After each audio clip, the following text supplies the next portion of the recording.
Hi, I'm Patricia Allingham Carlson, and this is Shading the Human Face in Pastels, Part 2 of 2. We left off with an unfinished drawing because I did not want to rush it to the end. Something that we should all think about, especially me when I'm running out of time. I complete this face and I'll add some hair, I'll add the rest of the facial features, and lots of finishing touches. I hope you'll learn something, and when you draw, add your own ideas. Now let's draw. Hi, we're looking at children's art classes and classes for beginners as well. Today I'm using another medium called white pastel. This is a pastel stick in white. I'm also using my charcoal, which is black, obviously. One of the things I think that people learn a lot from is trying different mediums or different materials to do pictures with. It keeps you interested in trying new supplies. It also gives you some new ideas and new approaches. And sometimes you find just the right one for yourself by trying new things. I like to sketch with white pastel. It's easy to erase if you make a mistake. You can even actually wipe it off a little bit. But again, with any pastel, the trick is to start light. I'm looking at a picture of a pretty young lady here, and I'm going to sketch her head, what I'm looking at, in white pastel. Her head is tilted slightly.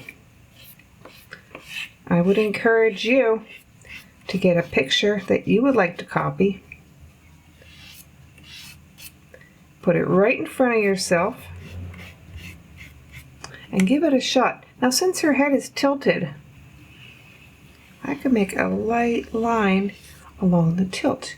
I can also make a light line going halfway down where her eyes are, where her nose comes in, and where her mouth comes in. And I'm going to sketch the features lightly with my white pastel. Lightly, again, is the word, because if you make a mistake, it's much easier to erase light sketching than dark. Here I'm going to say that my eye is about one eye apart.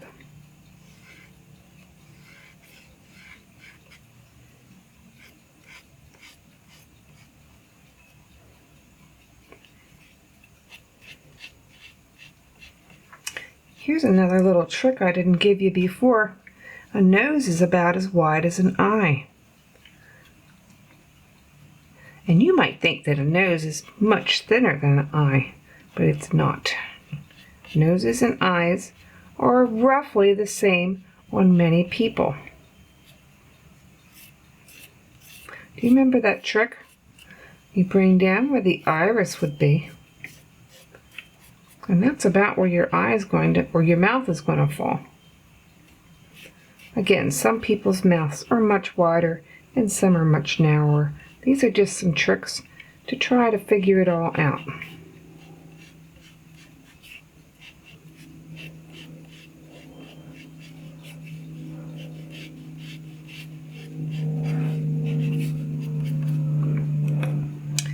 Eyebrows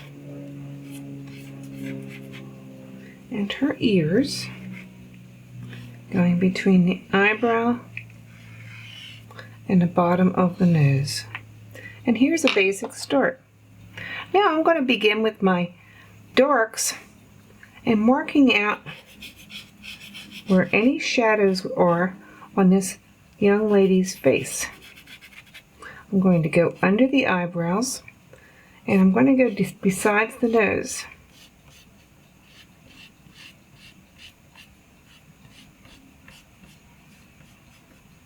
I'm going to do a little bit under the eye and along this side of the face, which is the darker side of the face because the sunshine is shining on the other side. Down her neck, onto her neck, a little bit of shadow on this side of the nose, and almost always under the nose. The top lip is usually a little darker because of the way it curves. We usually have a shadow underneath the bottom lip. And then I can do a little blending. I'm going to start on the lighter side.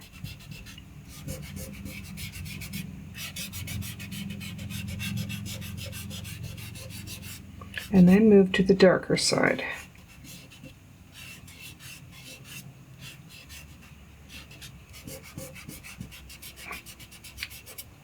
Now the thing I like about white pastel is sometimes you can just wipe it off with your finger. But again, if you need to erase it, it's very easy to erase. And take your guiding lines off because you don't need them once your features are on.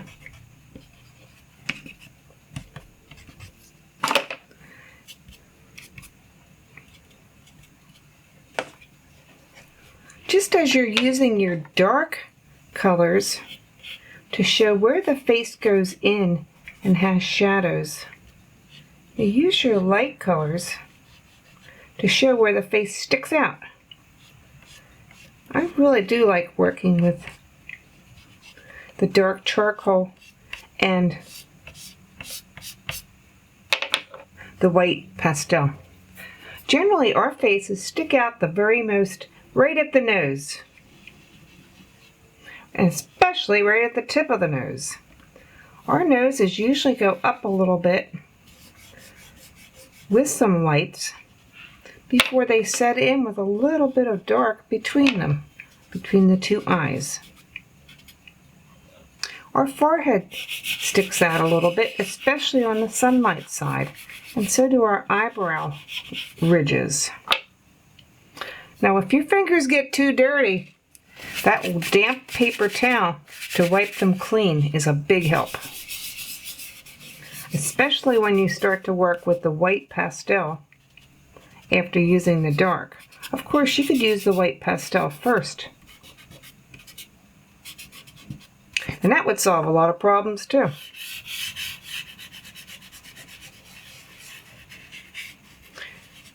The cheek can stick out, the chin can stick out, and the lower lip definitely does stick out. Another area that sticks out a little bit is right above the top lip, called that mustache area, where if you were a man you could grow a mustache if you wanted to.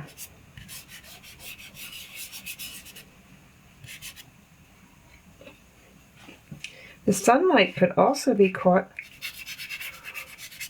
around this side of the neck.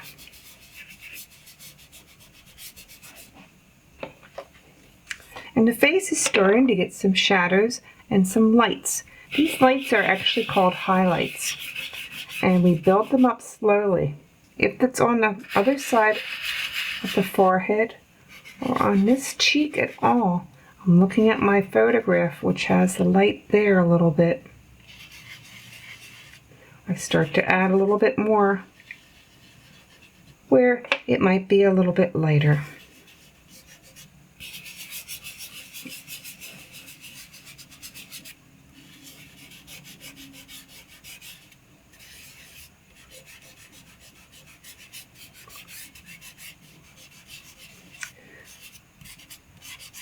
And the more I build up and add, the more detailed it can look, and maybe a little bit more realistic if you like to look for a realistic picture. There's nothing wrong with not being realistic though. But if you look at your person's face, you could see where they're lighter and where they're darker. And if you add those colors to the right places, it'll start to look more and more like a human being. I'm going to come in and start on the eyes right after I do a little blending there. This person has a very dark eyelash line, and there is the eyelid line above it. I'm going to do that over here as well on the other side. If I work in these little short choppy strokes, it helps me to have a little bit more control with the big thick charcoal that I'm using. This person also has a bit of a lash line on the bottom lid as well.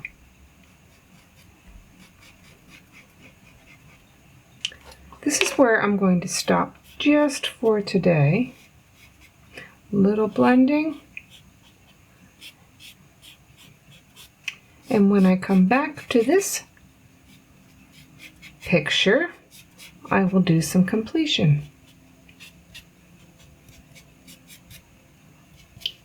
And I hope this helped you to get started on your own picture. See you next time. I hope you enjoyed this video and learned something from it. Please give it a like and a thumbs up and subscribe in the links below so you don't miss any lessons coming up. There are also links to the places where I buy my supplies from, including most of my scholastic supplies from blick.com. More links lead to my Facebook page and my blog on art and life. I'll see you next video.